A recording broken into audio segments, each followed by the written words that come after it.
Canalisation de Lady Nada, Marie-Madeleine, le 28 mai 2025 par Sylvain Didlot.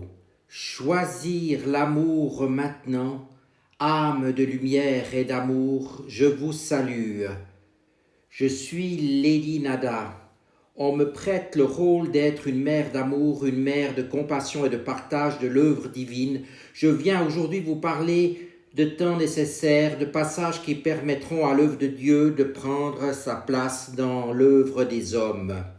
L'être divin absolu n'a pas de plan au sens où vous l'entendez. Il a peut-être une sorte de désir pour employer vos mots, et ce désir n'est que l'amour, l'union, la compassion, la paix et la révélation de votre gloire sur terre.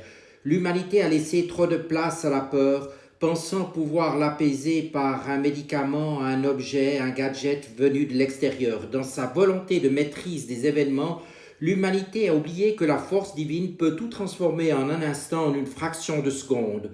Vous avez oublié l'humilité nécessaire pour retrouver le divin en vous.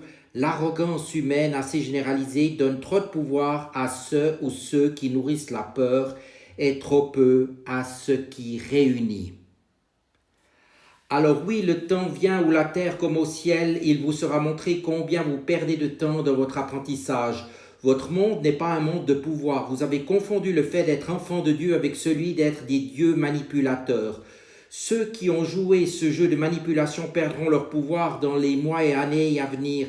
Mais c'est la nature d'abord qui rappellera à l'être humain que c'est la véritable force. Nul ne peut dire qu'il n'a pas été prévenu. Marie est venue tant de fois demander un changement de trajectoire, un retour vers le cœur. Nous essayons et tenterons encore d'éveiller suffisamment de cœur pour que l'humilité ne vous soit pas imposée par la force. Mais certaines étapes doivent désormais se produire. Votre monde a déjà commencé sa transformation, mais celle-ci est freinée par des lois et des règles iniques qui n'ont pour but que de maintenir des pouvoirs au service de faux dieux. Souvenez-vous du veau d'or. Votre adoration futile et superficielle vous ont détourné du chemin d'amour que vous êtes venu emprunter de vie en vie. Je ne veux pas préciser où ni quand le ciel fera son œuvre, car cela ne ferait que renforcer la peur. Je viens, comme d'autres, répéter encore et encore que vous ne pouvez plus faire semblant d'être une humanité consciente. Vous devez agir. Il n'y a plus de grand « ceci sera fait » ou « lorsque cela se produira ». Vivez votre vie comme si vous en étiez au dernier mois. Soyez enfin vivants ensemble. Être vivants ensemble, c'est cesser de croire que vous serez en sécurité dans vos grottes de certitude. Tournez votre regard vers le ciel, priez pour comprendre votre véritable nature. Révélez cette nature au monde. Agissez concrètement pour montrer combien vous êtes déjà nombreux et montrez aussi, sans nuire à votre prochain, que vous portez une colère saine, celle qui dit stop à l'ombre. Le diable ne gagnera pas. Enfants de la terre, priez, c'est vous réunir à votre conscience supérieure, à vos guides, à vos anges. C'est retrouver la joie simple de cette union de cœur et laisser la vie vous offrir ses cadeaux. Parce qu'enfin, vous n'essayerez plus de la maîtriser, mais de la laisser vous porter exactement là où votre conscience divine a choisi d'expérimenter l'amour.